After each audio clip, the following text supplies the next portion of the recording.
तो दोस्तों BST की डेफिनेशन को समझा, इंसर्शन, डिलीशन, सर्चिंग सारी प्रोसेस समझ आ गई, बट हाथ में क्या है, कंक्लूजन क्या है? क्या BST सच में वही था जिसकी खोज में हम निकले थे, एक शानदार आइडिया है, या BST मज़ा नहीं आया, कुछ और इम्प्रूव्ड वर्जन चाहिए कम से कम कुछ केसेस में। ज़्यादातर केसेस में जब हम बात करते हैं टाइम कॉम्प्लेक्सिटी, तो चीज़ें बहुत ज़्यादा कॉम्प्लेक्स हो जाती हैं और आप लोग को डर लगने लगता है कि यार sir time complexity, space complexity, ये कैसे होगा, इसको कैसे सॉल्व करेंगे। तो आज मेरा बेसिक एजेंडा यही होगा इस वीडियो के अंदर कि पूरी एनालिसिस बाइनरी सर्च ट्री की कंप्लीट करूंगा, मिनिमम टाइम में करूंगा और बिना बात को कॉम्प्लेक्स किए आसान से आसान तरीके से बात समझने की कोशिश करेंगे। यस, ओके, शुरू करते हैं।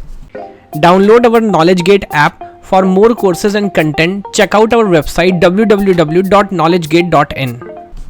देखिए, अगेन अगर मैं BST की बाइनरी सर्च ट्री की कल्पना करूँ, भी बहुत सारे BSTs हमने यहाँ पर इमेजिन किए हैं, तो मान लेते कि मैं बिल्कुल परफेक्ट स्ट्रक्चर मान के चलता हूँ। परफेक्ट स्ट्रक्चर मतलब हर नोड पे 2-2 चिल्ड्रन हैं and like this so on and so forth, अपन आगे जा सकते हैं। वैसे बाइनरी ट्री का फॉर्मूला भी हमें पता होता है। बाइनरी ट्री के अंदर अगर हाइट h है, h से मतलब फर्स्ट रूट को हम मानते हैं 0 पर, उसके बाद मानते हैं हाइट 1 एक्सक्यूज मी, उसके बाद मानते हैं 1, 2 and 3 so on and so for. तो अगर एक ट्री है जिसमें h लेवल पर आप हैं, तो ओवरऑल जो नंबर ऑफ नोड्स हैं वो कितने होंगे? वो होते हैं 2 की पावर h प्लस 1 माइनस 1। ये बात पहले हम ऑब्जर्व कर चुके हैं, बट मैं यहाँ पे समझाना क्या चाह रहा हूँ। अगर 0 से लेके मान लीजिए हम 9th लेवल तक जाते हैं, 0 से लेके कहाँ तक गए? 9th लेवल तक, तो ओवरऑल कितने h की वैल्यू हो गई? 9। h की वैल्यू 9 है, लेकिन लेवल जो है वो हमारे 10 हो गए। तो अब मैं अगर 9 फॉर्मूले रखता हूँ तो 2 की पावर 9 प्लस 1 माइनस 1, 2 की पावर 10 माइनस 1, 2 की power 10 is 1024 minus 1, basically answer आता है 1023। तो मैं समझाना ये चाह रहा हूँ, लेवल 0 से स्टार्ट करके अगर हम सिर्फ लेवल 9 तक यानी कि 10 लेवल पे जाते हैं, तो ओवरऑल जो नोट्स हो जाते हैं वो जाते हैं लगभग 1023, 1024 या 1000 मान लो, 1000 नोट्स। लेकिन अगर इस तरह का स्ट्रक्चर और बाइनरी सर्च ट्री आपके पास है, पैटर्न में ऑलरेडी आपको बता चुका हूं, जब आप सर्च करना स्टार्ट करेंगे, मैं बोलता हूँ चेक काम करो यार, मेरे को जरा 78 ढूंढ के बताओ। तो बस मुझे ये बताओ आप, क्या आपको सारा ट्री ढूंढना है? क्या 1023 नोड ढूंढने हैं? क्या नहीं ढूंढने ना? आप रूट से कंपेयर करोगे, या तो 78 बोला मैंने, 73 बोला था, 78 है, या तो 78 बड़ा होगा या तो छोटा होगा। मान लीजिए 78 छोटा है, यहाँ पर लिखा है 123, फिर मैं नीचे गया, अगेन बड़ा होगा छोटा होगा, लेट मी गो राइट। इस तरह से एक यूनिक पाथ ट्रेवर्स करते करते मैं कहाँ तक पहुँच जाऊँगा? लीव तक पहुँचूंगा।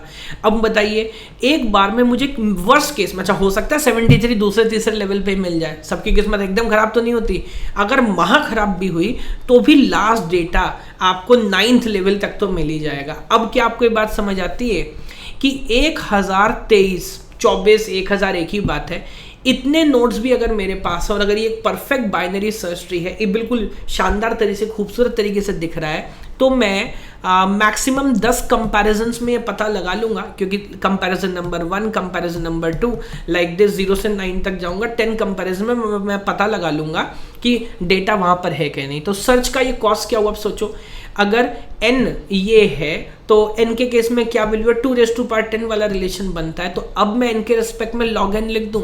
एक तो लॉग शब्द आती है, आधे लोगों को लगता है सर ये क्या ड्रामा है, 2 की पावर के हिसाब से सोच लो भाई, 2 की पावर ये 10 है, ये लॉग बेस 2 की मैं बात कर रहा हूँ। 2 की पावर 10 अगर एलिमेंट्स है तो सिर्फ 10 स्पेसेस में 10 कंपैरिजन में हमारा काम हो जाता है। So that is one idea जो बहुत इंपॉर्टेंट है हमारे लिए, जो बात आपको समझनी है। यस, तो log n is the search time of BST। अब ये है बहुत अच्छा आइडिया।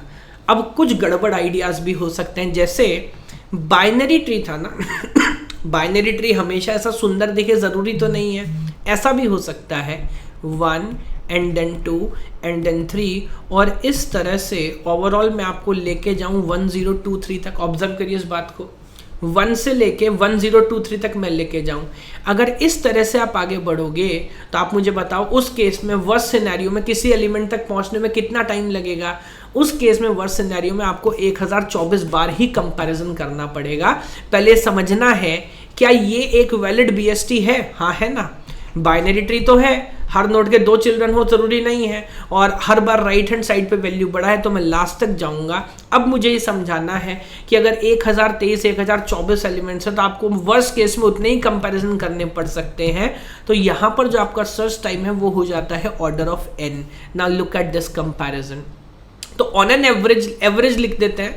तो एवरेज में हम मान के चलते कि नहीं यार ये log n पे काम करता है, लेकिन भाई साहब जैसे ही इसको टेस्ट करते हैं और परफेक्ट बाइनरी ट्री ना होके इस तरह के स्ट्रक्चर होते हैं तो इसकी हवा निकल जाती है।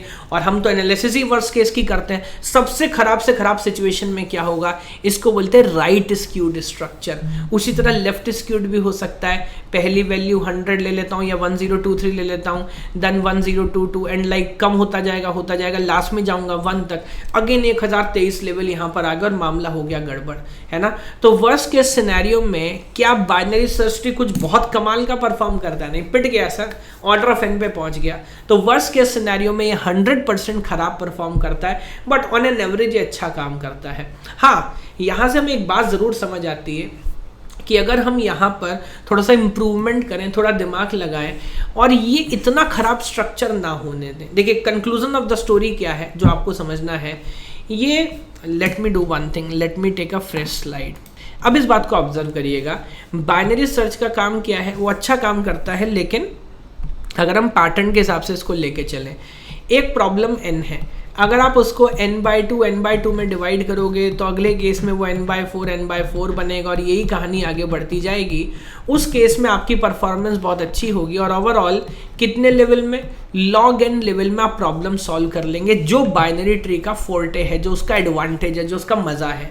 लेकिन अगर आपने इसको अच्छे से डिवाइड नहीं किया, एक तरफ n और एक तरफ n-1, फिर एक तरफ 1 और एक तरफ n-2, ऐसा करते करते आप 1 तक पहुंचे, तो इस केस में जो कॉस्ट है वो हो जाएगी ऑर्डर ऑफ n। अच्छा, ये जो बिग ओ है, एल्गोरिथम में इसकी बात करूंगा, इसको बोलते हैं असिम्प्टोटिक नोटेशंस। ये हैं बिग ओ, यानी कि वर्स्ट केस, यानी कि अपर बाउंड, यानी कि इससे बड़ा तो हो ही नहीं सकता।